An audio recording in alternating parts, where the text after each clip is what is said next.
সমস্ত জায়গায় কিন্তু এখন পর্যটকদের ভিড়।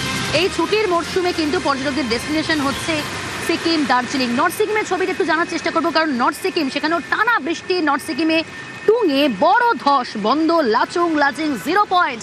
পর্যটকদের কিন্তু এখন মন খারাপ, তার কারণ যারাই সিকিম ডেস্টিনেশন রাখেন, বিশেষত নর্থ সিকিমে যারাই বেড়াতে যান, তারা কিন্তু চেষ্টা করেন অন্তত 0 পয়েন্ট, লাচুং এগুলো ঘুরতে যেতে, কিন্তু এই মুহূর্তে পুরোপুরি বন্ধ। যে খবর সামনে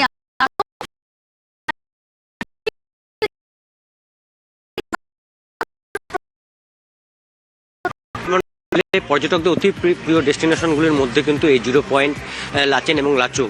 স্বাভাবিকভাবেই এই মুহূর্তেও কিন্তু আমরা যেহেতু জানি যে প্রচুর পর্যটক সেখানে বেড়াতে গিয়েছিলেন বা যাওয়ার প্ল্যান করে আছেন।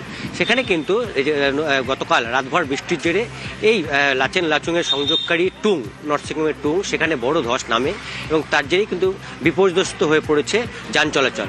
অর্থাৎ মঙ্গন, নর্থ সিকিমের যে ক্যাপিটাল মঙ্গন, সেখান থেকে যে যাওয়ার রাস্তা এই 0 পয়েন্ট, লাচুং এবং লাচেন, সে তার মাঝেই টুংয়ের ধস পড়ায় কিন্তু এখন সম্পূর্ণভাবে রাস্তা বন্ধ রয়েছে। বিকল্প পথ চালু করার চেষ্টা চালাচ্ছে সিকিম প্রশাসন, মঙ্গন জেলা প্রশাসনের কর্তারা ইতিমধ্যে ঘটনাস্থলে পৌঁছেছে।